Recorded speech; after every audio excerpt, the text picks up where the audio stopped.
Hello, my friends. Welcome to the Wicked Bitter channel. I'm Travis. Thank you for checking out this video. All the new subscribers on this channel lately, welcome in. Happy to have you. And all the returning subscribers, welcome back. Happy to see you. Let's get into what happened on Monday Night Raw because it was a pretty jam-packed show. First of all, I appreciate all the love and support lately, especially. I remember a few days ago, I've put out a few videos, I think it was like 2 or 3 straight days. Good feedback, great comments, great way to talk to you guys. I really do appreciate it. I enjoy it. It's something, honestly, it's what I look forward to every single week, every single day. You know, I look forward to making these videos.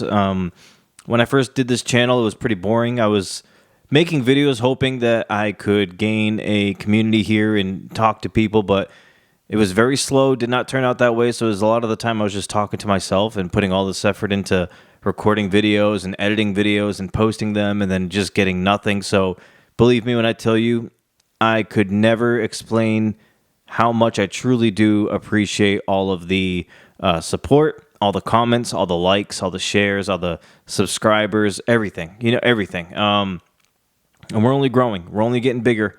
Even though it might have taken a little bit of a hit lately, it's like a slow little climb right now, but it's okay. I'm all right with it. I'm going to keep putting the videos out there. I hope to see more and more and more of you here on this channel because this is it's a cool channel. I can't wait to do more for this channel. I can't right now because of school and planning a wedding, all this kind of stuff. But once all those things clear, man, I'm going to do so much more for this channel. You're not going to believe it. You're going to be happy that you subscribed. All right, now let's get into Monday Night Raw because some things happened. I wrote down a lot of notes, and I'm debating, like, should I go over all of the notes? Because this might be a long video if I do. Well, let's start from the top. I guess they're promoting this as the season premiere of Raw. I kind of like the new intro that they got going on here. Joe Tessitore and Wade Barrett like standing ringside with live mics. They're standing there. They're not at the table. It's cool. It's like everybody in the arena can hear them talking. It kind of makes it feel like it's a big deal. It's like a big show. They've done this now 2 weeks in a row. I really do enjoy that. It's a pretty cool touch. I kind of would like to see it more often. I don't know if it's going to be an every week thing or an every here and there thing or only big episodes, but I'm cool with it. I would like to see more of it. We're going to kick off Raw a big way. 8-person tag, street fight match, the Wyatt Six versus American Made. Man, this match, what a way to start the show. This was unbelievable. I mean, and you know what was cool about this? I actually thought American Made was going to get smoked. I thought they were going to get destroyed. But they actually had a really good match. They fought. I mean, it was a good, evenly balanced match for the most part. And every single person had a moment or two to shine. Every person did. On both sides, both teams. Everybody looked great. What I loved was when Rowan broke like the barricade with his foot. He picked it up, used it as a weapon. I mean, the angle slam off the top rope through the table from Chad Gable. Nikki Cross doing a German suplex on Chad. Like, this match had everything you wanted. I mean, she had Ivy Nile in like the trash can over her head and started hitting it with kendo sticks. I mean, this was just chaos. It was beautiful. And at the very end, Uncle Howdy got in there and he hit like a modified like Sister Abigail. I don't know if it was intentional or not, but he kind of had like hooked the arm instead of just like going around the neck with the arm. So I thought it was pretty cool either way. I don't know if it's a new Sister Abigail move, like a modified one, or it was just kind of the way it happened today. But either way, I like it. The way it ended was perfectly fine. And how awesome is that entrance, man? How awesome are the Wyatt Six entrance? I mean, I'm just like at awe. Like the lights, the music, the fireflies, the smoke. I mean, the strobe light. I mean, everything looked awesome. One thing I thought was really cool, Nikki Cross, first time with her without the mask on. I thought that was pretty cool to see. I like it. Yeah, I feel like I hope this is the end of American Made versus a Wyatt Six. I don't know where they're going to go from here. I don't know where either team is going to go from here, but it should be the end. If it's not, I don't know what else we do with them. But if it is the end, I don't know where American Made go, and I don't know where the Wyatt Six go. But hopefully we can figure something out because I would really hate to see either one of these teams fall by the wayside and do nothing. We got Finn Balor coming out next. Man, he's just the coolest dude in the world. I mean, I love Finn Balor. He's got the jacket back, walking down all chill. I mean, Balor's the man. he pretty much hits a promo on Priest, and I like this because this made me take Balor seriously. First of all, he came out by himself, which I loved. He said something of the lines like, and I had to write it down, so hopefully I get it right without having to look at my phone. But Balor said, "The more I held you up, the more you held me down." I thought that was pretty interesting. He did mention as well to Priest that, that Balor was the reason why Priest always retained the championship. So, cool, pretty good lines there from Balor. He then calls out Priest. So Damian Priest comes out and he's walking down to the ring with purpose. This dude is stomping down to the ring. What I loved about this was that Balor didn't leave the ring. Balor stood his ground, stand on business, as they say now today in the streets.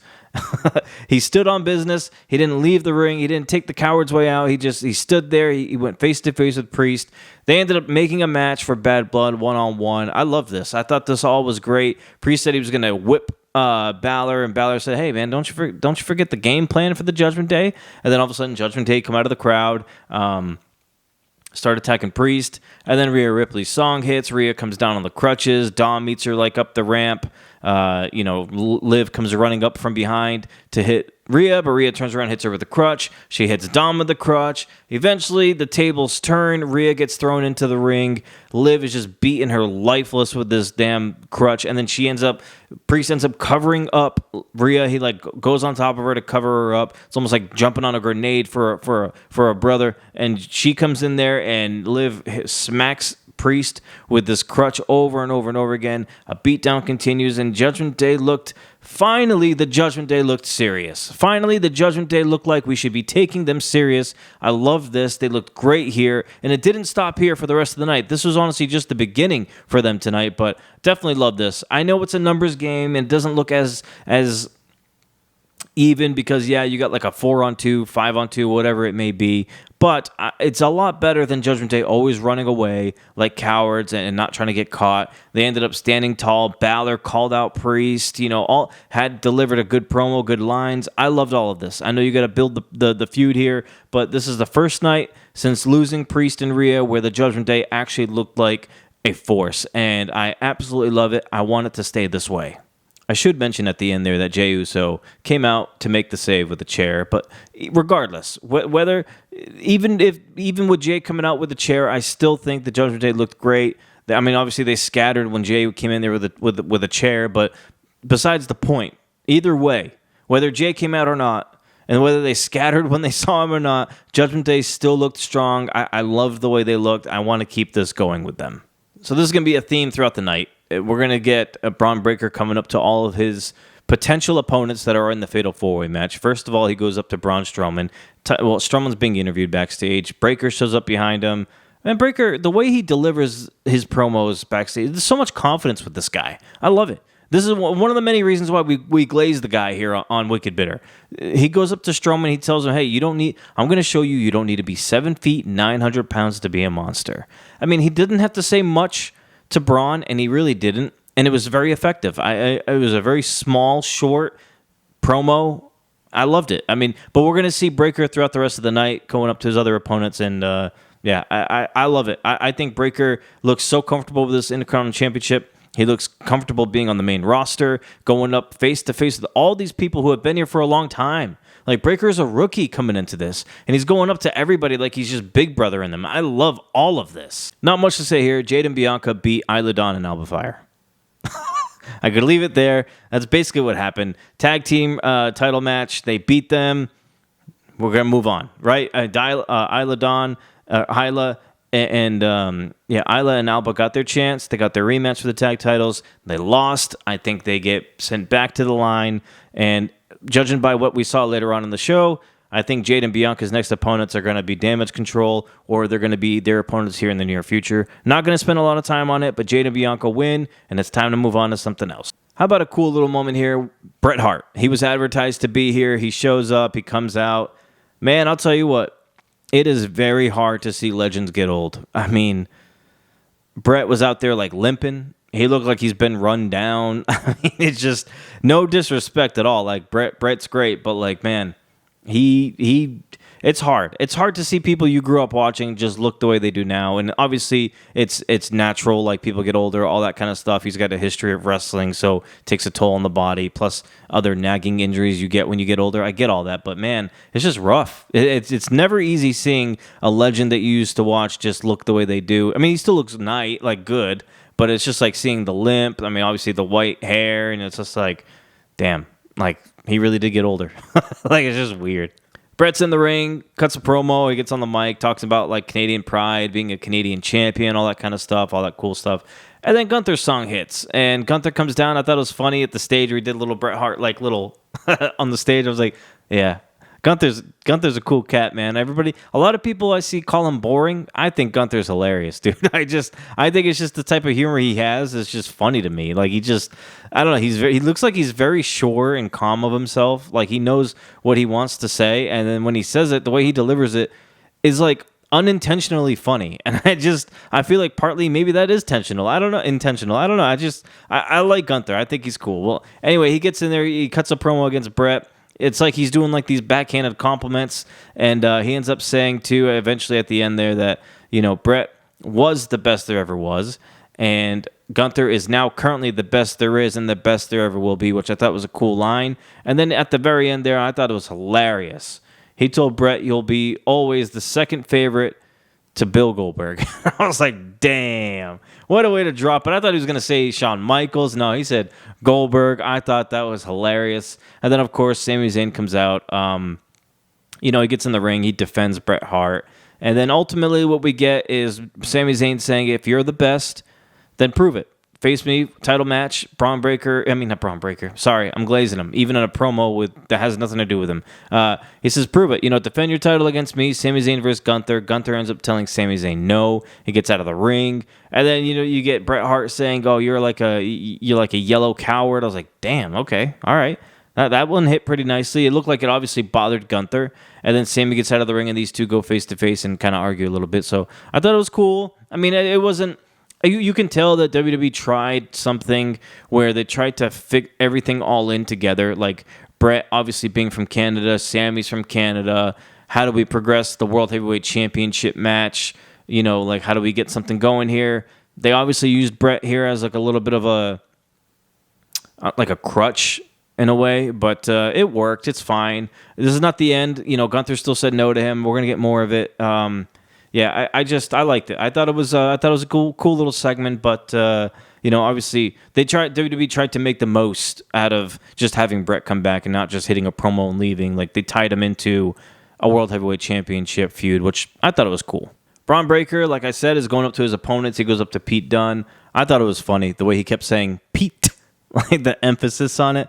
Breaker's just funny, man. I like Breaker. He ends up telling Pete that the worst thing you can do is convince yourself that you could beat me. And just pretty much the standard trash talk. He ends up mocking Pete Dunne's like shrug. Like I just thought it was funny. This is why we glaze Braun Breaker here. I'm sorry. It's just the way it is. I'm like watching and I'm laughing. I'm like, dude, this guy is absolute gold. Every time he's on my TV, whatever he's doing, whether he's spearing people out of their shoes or he's just coming up to people backstage and talking crap to them, I just thought it was funny.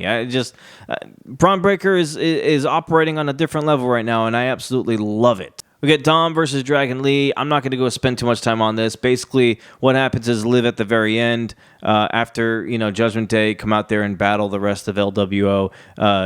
Liv Morgan attacks Dragon Lee from behind, hits him in the knee, which hangs him up on the ropes, sets up Dom for the 619, delivers a beautiful frog splash, gets the 1-2-3. Dominik wins. Liv helps him again. This has been very beneficial for Dominik. I mean, this guy used to lose a lot, and I actually saw a stat where Dom hasn't won a singles match in 19 matches or something. I can't remember what it was, but he had a very long losing streak in a singles match, and there we go. He won again. He beat Dragon Lee tonight with the help of Liv, so Liv's been definitely helping him. Like, that's for sure. Something that I guess you really can't say Rhea Ripley did. When Dom was with Ripley, Dom lost a lot, and now he's winning a lot with Liv. So maybe he's smart enough after all. Maybe he made the right choice. I don't know. Oh, my God. Pure Fusion Collective. Oh, my God. They got new music. They got a really boring, crappy Titantron. man, I can't with them. I don't like their name. I don't like anything about them. Honestly, it had potential. It did. It did. I thought it did, but... So Lyra Valkyria teams up with Zelina Vega. They have a mystery partner. I'm at home, and I'm just like, come on, give me Trish. Give me Trish. Everybody thinks it's Natalya. Let me get Trish. Sure enough, Natalya's song hits. I'm like, oh, come on. I was like, at least let me get a Natalya heel turn. Let me get something out of this. Like something to make me interested in any of this tag team match here. And we get nothing. Natalya wins with them, makes the PFC tap out, and the good guys win in the end. And you're just like, all right, I wanted something, and we got like nothing. So I'm not going to spend any time else on it. That's just what happened. Drew McIntyre cuts a promo, talks about CM Punk, gloats, happy about what he's done to CM Punk. He kind of actually mocks Punk for being able to walk around the ring and hit 4 corners straight when Punk, didn't really actually pin Drew, but Drew pinned Punk like back in SummerSlam. So, Drew says now it's time to move on. He ends up looking over to Wade Barrett. He goes up to Wade and he says, hey, man, why did you stop me from when I was going to Claymore and end CM Punk's career there. You know what I mean? And he said, next time, I'm not going to be just letting it slide. I'm going to be very angry. I'm not going to be disappointed. I'm going to be angry. And then Wade Barrett gets up, takes his headset out. These two starts talking to each other for a couple of seconds before Adam Pearce interrupts. But can I just say, I've mentioned it in a few other of my videos. Something is going on here with Wade Barrett. Something is happening. He's either going to return to the ring for a competitor run, like he's going to perform again, or maybe even just a one-off match, or he's going to be involved somehow. They've been teasing this for a while now. Barrett keeps getting involved, holding Drew back. You don't ever really see commentators do this type of thing. I got a feeling Barrett is going to make an in-ring return. I don't know if it's going to be part-time, full-time, one-time, but it's happening. It's got to happen at this point. Adam Pearce comes out and he tells Drew McIntyre that, Punk, I just talked to him. He said he's not done with you, and we're going to end this once and for all, and we're going to end it at Bad Blood. He tells Drew McIntyre it'll be CM Punk versus Drew McIntyre, and can you guess what match? Hell in the Cell. We all kind of assumed it, right? We all thought Hell in the Cell, this is where it was going. I pitched the First Blood idea. I think that would have been a cool, awesome match for these two because it's very intense. It would be a cool match to see with this very intense feud of First Blood, but no, it's fine. We get a Hell in a Cell, which I'm still happy for. That's going to be a great match. I'm telling you, Drew and Punk have been money. I mean, you can... I bet you they're going to main event. They're going to main event Bad Blood. They have to. I mean, this is the best feud we got going. Hell in a Cell, Bad Blood, Punk, Drew. Why wouldn't you have that as a main event? That's an amazing match. We get a little backstage segment. It's Kofi Kingston and Xavier Woods. After Woods talked to the Mids, Kofi comes up to them. They start talking. He tells Woods, hey, while you were home last week, I was at work, and I got us a tag team match. And it's funny because you got these little jabs getting thrown in there where it's kind of like they're saying it like all happy and positive, but it's like it's kind of like a little slight at the other. Because then, Woods mentions the whole next week makes it 10 years that they've been together, and they're going to have a tag team match next week. And I don't know. I'm not trying. I wonder if next week's going to be the week that we get the turn. And now it's kind of making me feel like it's going to be Woods. I don't want it to be. I'm still going to say Kofi is the one that turns. We don't need Odyssey Jones. We can do Kofi turning on Woods during this tag team title match. I think that would be fitting. It'd be perfect. In the middle of the match would be even better. I think that needs to happen. Kofi, Woods, I've loved the run that they've had together, but I think it's time to try something else here. If Big E's not coming back, let's try something else. Let's get Woods turning.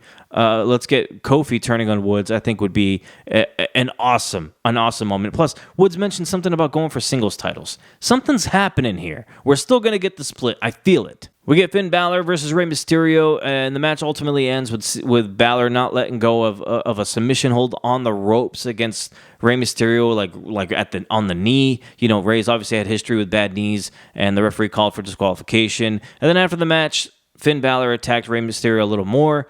I thought this is great. This is another example of the Judgment Day and a Finn Balor looking dominant and serious. And I absolutely love this. Need it to keep going. I will repeat that over and over again. I need it to keep going. After the commercial break, we get another backstage promo here. This time it's with the Judgment Day. They're talking about how they've taken people out, and they're showing a highlight package of it. They took out the Terror Twins. They took out LWO. Finn took out Rey Mysterio.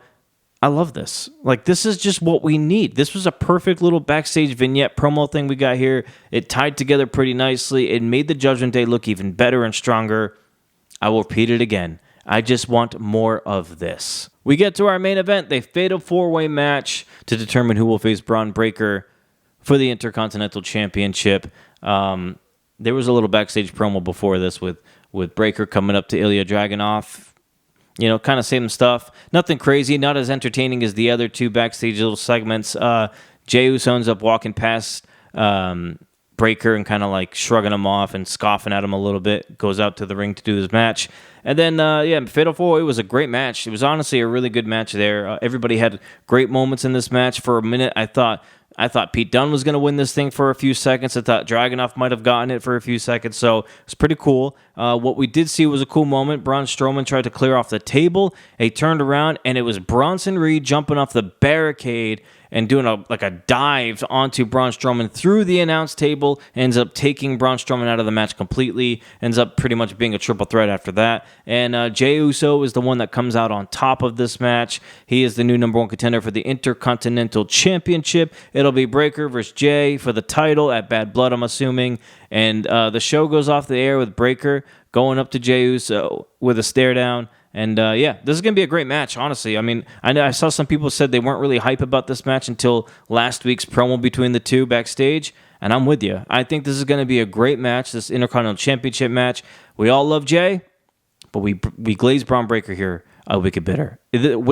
Breaker has to win this match. I don't care how he does it. Cheat if you want to. I don't care. Keep that title for a million years. Do not take that title off Breaker. Breaker beats Jey Uso at Bad Blood if that's when the match happens. I'm calling it right now. Lock it in. I love Jey, but I'm sorry. Yeet, yeet, yeet. It's going to go Breaker. All right, my friends. I appreciate everything. I really, really, really do. I hope you have a great rest of your week. Listen, I'm down to do email videos, so if you have emails you would like to send in, wickedbittermedia@gmail.com. Send those emails in. I will make a video answering those emails. I noticed that we already have 2 or 3 in there. I might make a video just off those, or if you want to add more, we can add more. Let's do more. I'm down to do another video, so be on the lookout. Maybe I'll do an email video this week, but we'll definitely be back throughout the week, so definitely check in. I would love to see you. Come by, say hi, all that cool stuff. Until then, my friends, until we yeet again, have a good rest of your week. Hit subscribe if you haven't yet. Like this video. Until we yeet again, stay bitter.